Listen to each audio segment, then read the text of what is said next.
আমরা সবাই মিলে আমাদের ভাই বোন শিশুদেরকে ওখানে মরার জন্য ছেড়ে দিয়েছি, এটাই সত্য কথা। এবং এর জন্য পুরা উম্মাকে জবাব দিতে হবে, পুরা উম্মাকেই জবাব দিতে হবে। সবচেয়ে বড় জবাব দিতে হবে আরবের নেতাদেরকে, আশপাশের যারা নেতা আছে এদেরকে, আরবের যে নেতারা আছে এদেরকে বিগত 70 বছর ধরে এরা যা যা করেছে এর উত্তর দিতে হবে, জবাব দিতেই হবে, কোনো উপায় নাই। আমাদেরকেও দিতে হবে, প্রত্যেক রাষ্ট্রপ্রধানকে দেওয়া লাগবে, যে লিখতে পারতো লিখে নাই তাকে দেওয়া লাগবে, যে বলতে পারতো বলে নাই তাকেও দেওয়া লাগবে, যার অস্ত্র দেওয়ার ক্ষমতা ছিল দেয় নাই তাকেও বলা লাগবে, যার মিলিটারি পাওয়ার ছিল সে চাইলে ওখানে ইন্টারভেন করতে পারতো সে করে নাই তাকেও বলতে হবে।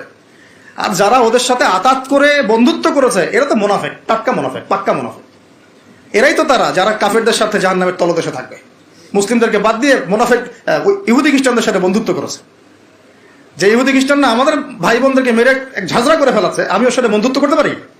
কি বলে আপনাদের ইমান? আর এই কথাগুলো কি উগ্রবাদী কথা হয়ে গেল? না, এগুলো সত্যি কথা। আর সত্যি কথা বলার পরে কি হবে সেটা তো দেখার দরকার নেই, আল্লাহর কাছে আমাকে জবাব দিতে হবে, এটাই আমার ফিকির। তো যারা দোয়া করতে পারবে তারা যদি দোয়া না করে আল্লাহর কাছে জবাব দিতে হবে, যারা বলতে পারে যদি না বলে আল্লাহর কাছে অ্যান্সার দিতে হবে, যারা খাবার পাঠাতে পারতো তারা পাঠায় নাই আল্লাহর কাছে অ্যান্সার দিতে হবে। একটু ভেবে দেখেন না, আপনার যদি একটা বাচ্চা কখনো এমনি মারা যায় তাহলে আপনার কেমন লাগবে? আল্লাহ না করুক। একটা বাবার জন্য সবচেয়ে কষ্টের কোন সময়টা বলেন তো? নিজের সন্তানকে দাফন করা। আমরা তো কখনো করি নাই এটা, আমরা বুঝবো কিভাবে? যে ঘুমটাওয়ালা কিছু লোক বসে বসে অনলাইনে বলতেছে যে এগুলো ফিতনা, এটাই, ওরা কি কখনো নিজের সন্তানকে দাফন করেছে নাকি? কখনো কষ্ট স্বীকার করেছে নাকি?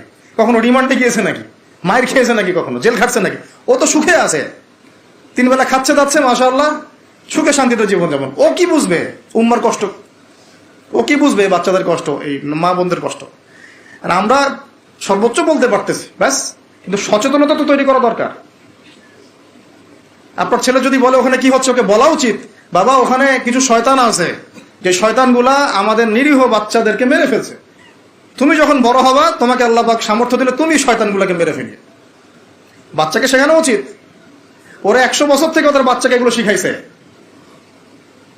ওরা 100 বছর থেকে ওদের বাচ্চাদেরকে শিখাইছে যে মুসলমানরা হচ্ছে পৃথিবীর সবচেয়ে জঘন্য প্রাণী। ওদেরকে যখনই দেখবা তখনই মারবা, ওদের সাথে শত্রুতা করা তোমার উপর ফরজ। এটা ওরা শিখাইছে ওদের বাচ্চাদের। আমাকে বলেন, কোন মানুষ, একটা সুস্থ স্বাভাবিক মানুষ হাসপাতালে বোমা ফেলতে পারে কিনা বলেন? সে হোক ইহুদি বা খ্রিস্টান বা হিন্দু বা বৌদ্ধ বা মুসলিম, মুনাফিক, যেই হোক, কোন মানুষ কি হাসপাতালে বোম ফেলতে পারে? কিভাবে ফেললো? তাহলে কি পরিমাণ ক্ষোভ তারা ভিতরে ভিতরে লালন করে, আপনার কি বোঝার বাকি আছে? ওরা সুযোগ পাইলে একটাকেও ছাড়বে না, সবাইকে মেরে ফেলা। এই জন্য অল্প অল্প করে আগাচ্ছে, অল্প অল্প করে, আস্তে আস্তে। আমি এটা নিয়ে বিস্তারিত আলোচনা করছি বিগত প্রায় 1 মাস থেকে, আরো 5 বছর থেকে বলে আসতেছিলাম। লাস্ট 1 মাসে আপনারা দেখছেন এখন কি হচ্ছে। ধারাবাহিক এরকম সেশন আসবে ইনশাল্লাহ। আরো অনেক কথা আছে, কিভাবে এই জায়গাতে তারা আসলো, এটা 4টাখানি কথা না, বিশাল হিস্ট্রি।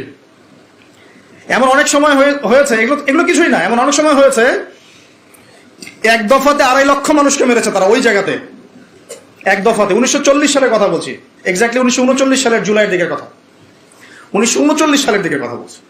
ওই সময় এরা 2.5 লক্ষ মানুষকে মেরেছিল। 2.5 লক্ষ মানুষ আপনাকে কি মনে হয়? এভাবে যদি আমি পরিসংখ্যান দিতে থাকি এখানে আজকে 3টা-4টা বাজবে। আমার কাছে কিতাবও আছে রেডি করা, এবং ইনশাল্লাহ আল্লাহ পাক চাইলে ওটা পাবলিশও হবে ইনশাল্লাহ। তখন আপনার বাসায় পড়ে নিয়ে দেখেন কি হচ্ছে আসলে। তো মূল কথাটা হচ্ছে, ভাই আমি তো দোয়া করতে পারি, আমার তো করা উচিত, আমার ব্যথিত হওয়া উচিত, আমার কুনুতে নাজেলা পড়া উচিত। যদি আমার আরো বড় সামর্থ্য থাকতো অ্যাটলিস্ট ওখানে ত্রাণ পৌঁছানো উচিত ছিল, বা আরো যদি বড় ক্ষমতা আল্লাহ পাক আমাকে দিতেন তাহলে ওদের মুখের সামনে বলা উচিত ছিল এটা অন্যায়, জুলুম, এর প্রতিবাদে আমরা জাতিগতভাবে পাশে আছি ফিলিস্তিনিদের, এবং মুসলিম রাষ্ট্রগুলোর ঐক্যবদ্ধ হয়ে একটা ফোরাম গঠন করা উচিত ছিল এদের বিরুদ্ধে। কিসের শান্তি চুক্তি আর কিসের নেগোসিয়েশন? কোনো কথা আর বাকি আছে? এদের সাথে একটা ভাষাই বাকি আছে এখন, অস্ত্রের ভাষা, যুদ্ধের ভাষা। একটা ভাষাতেই কথা বলা বাকি আছে, আর কোনো ভাষাই নেই এদের সাথে কথা বলার। তুমি হাসপাতালে বোম ফেলে 600টা মুসলিম বাচ্চাকে হত্যা করে ফেলছো, তোমার সাথে কিসের কথা? একটা কথাই হতে পারে, সেটা হলো যুদ্ধের ভাষা, অথবা এই পুরো ভূমি থেকে তোমরা চলে যাবা পশ্চিমে। এটাই ছিল আমাদের ভাষা। কিন্তু বিগত 75 বছর ধরে আমরা এগুলো করতে পারি না। 1-2টা বছর না রে ভাই, 75 বছর ধরে আমরা এগুলো করতে পারি না। আমি এখানে গলা ফাটাই, আমার আবেগ ঝেড়েও কি লাভ হবে তাও জানি না। অ্যাটলিস্ট আমরা আমাদের জবাবটা তো আল্লাহর কাছে দেওয়া লাগবে। আল্লাহ পাক আপনার অপারগতাও জানেন, আপনার সামর্থ্যের সীমাও জানেন। আল্লাহ পাক দেখবেন এর মধ্যে থেকে আপনি কি করেছেন, দেখবেন কি না? তো এখন ভাই আমাদের কি এইসব মোবাইল, সেলফি, হাবি জাবি এগুলোই জীবন? না আমাদের কি চিন্তা করতে হবে? একটু চিন্তা করতে গেলে প্রথম সলিউশন পড়াশোনা করতে হবে, কোরআন পড়তে হবে। যে যাই বলুক কোরআন পড়লেই হয়ে যাবে, সেই হয়ে যাবে, সব কথা বাদ দেন, আপনি কোরআন পড়েন। যে যাই বলুক না কেন, আপনি কোরআন পড়তেই হবে, আপনাকে এর অনুবাদ আপনাকে পড়তেই হবে, তাফসীর আপনাকে ঘাটতেই হবে, পাশাপাশি নবীর হাদিসগুলো আপনাকে পড়তে হবে।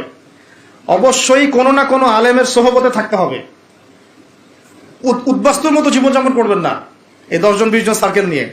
ওলামায়ে কেরামদের মধ্যে যারা হক্কানি ওলামায়ে কেরাম, তাদের কাছে এসে পরামর্শ করে চলাফেরা করবেন, যাতে আপনি বিভ্রান্তির শিকার না হন, পরামর্শ করতে পারেন। বাংলাদেশে কি আলেম ওলামার অভাব আছে?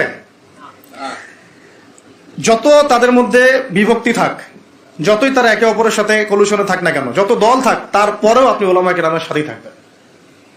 এবং হকপন্থী চিনে নিবেন। হকপন্থী আর মুনাফিক চেনার সবচেয়ে উপযুক্ত সময় কোনটা সেটাও বলে দিই। হকপন্থী ওলামায়ে কেরাম আর মুনাফিক যারা মুসলিম উম্মার ভিতরে কাজ করছে আমাদের মতো লেবাস পোশাকে, এটা চেনার, ফাইন্ড আউট করার সবচেয়ে শ্রেষ্ঠ সময় হচ্ছে উম্মার এই সংকটপূর্ণ সময়গুলা। উম্মার উপর যখন কোনো বিপদ আপদ, বালা মুসিবত, সংকট আসবে, আপনি এমনি বুঝতে পারবেন কারা মুনাফিক কারা হকের উপর আছে, যদি আপনার বিবেক থেকে থাকে, আপনার বুঝ থেকে থাকে। এরপরেও যদি না চিনতে পারেন, আপনি দাজ্জাল, অন্ধ, আপনি দাজ্জালের মতো এক চোখ অন্ধ। এই মাজলুমদের বিপক্ষেও বহু আলেম কথা বলে নাই, বাংলাদেশে বলে নাই। তা আপনাকে আমি আর কিভাবে চিনাবো, কিভাবে চোখে আঙ্গুল দিয়ে চিনাবো যে আসলে কারা হকপন্থী কারা বাতিলপন্থী?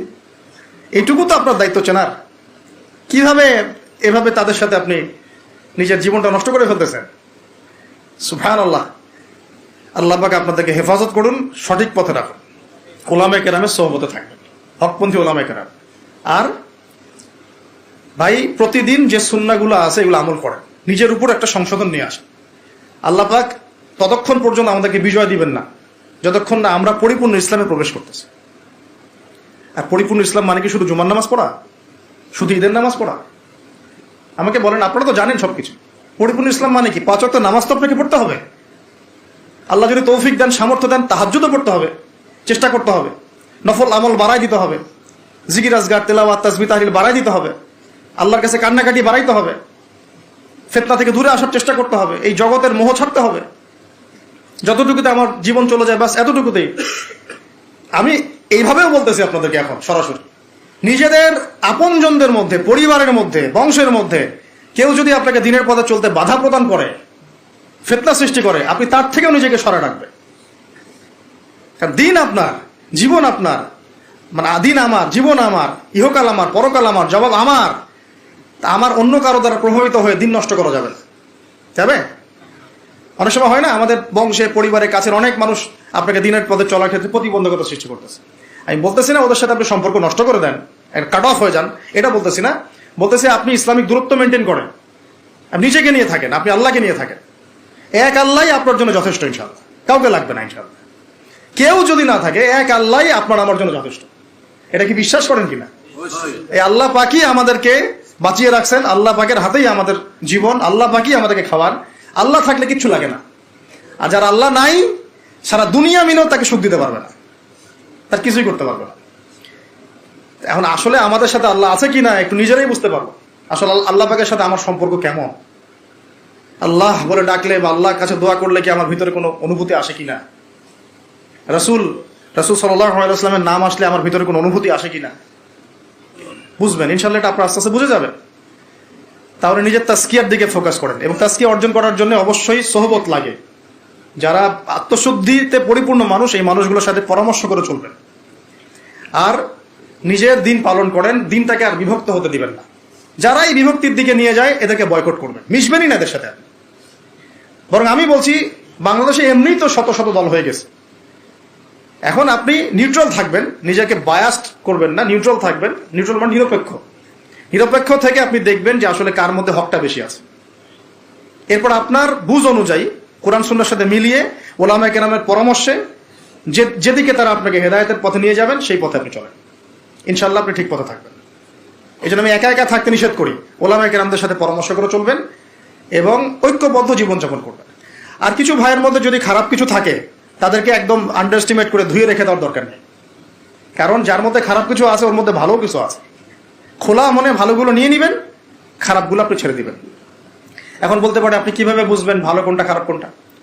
নিজে পড়বেন, নিজে জ্ঞান অর্জন করবেন, আল্লাহ পাক বিবেক দিয়েছেন, বোঝার চেষ্টা করবেন এবং আলেমদের সাথে পরামর্শ করবেন। ব্যাস, আল্লাহ পাক এরপরে আপনাকে যে পথে নিয়ে যাবেন ইনশাআল্লাহ সেই পথে আপনি চলবেন। উম্মার বিভক্তি বাড়াবেন না। এরপরে যখন অর্থনীতির মধ্যে ঢুকবেন, ব্যবসা বাণিজ্য, রিজিক, চাকরি বাকরি, জান চলে গেলেও হারাম খাবেন না ইনশাআল্লাহ। আল্লাহ পাক তৌফিক দান করে, আপনাকে তৌফিক দেখ, আমাকেও তৌফিক দান করে। কারণ আমরা সবাই হারাম খাচ্ছি অ্যাভেলেবল, আমি নিজেও ফিল করি। হারাম না খেলে আমাদের দোয়া কবুল হইতো। দোয়া যে কবুল হচ্ছে না বোঝেন কি না?